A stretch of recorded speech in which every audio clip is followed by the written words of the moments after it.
బంగారం అనేది చీపురుకు కానీ మసిగుడ్డకు కానీ తగలకూడదు. అలా తగిలితే లక్ష్మీ కటాక్షం తగ్గిపోతుంది. బంగారం ఎప్పుడు కూడా నేల మీద ఉంచకూడదు, రాయికి తాకకూడదు. బంగారం నేలకి తాకితే లక్ష్మీదేవి కటాక్షం తగ్గిపోతుంది. అలాగే అసలు బంగారు ఆభరణాలు ఎప్పుడు ధరిస్తే తరచుగా ఐశ్వర్యం కలుగుతూ బంగారం కొనుక్కుంటారో తెలుసా? బంగారు ఆభరణాలు బుధవారం కానీ, గురువారం కానీ, శుక్రవారం కానీ ధరించండి. అలాగే మీ సంపత్తార, మీ జన్మ నక్షత్రం నుంచి లెక్కబెట్టినప్పుడు వచ్చే రెండో నక్షత్రాన్ని సంపత్తార అంటారు. ఆ సంపత్తార ఉన్న రోజు బంగారం పెట్టుకోండి, మీకు విశేషంగా ధనలాభం కలుగుతుంది.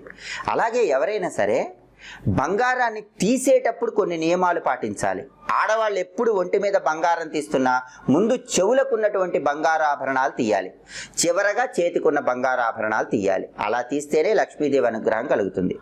ఆడవాళ్ళకి బంగారు గాజులు ఉన్నా సరే మట్టి గాజులు కూడా ధరించాలి.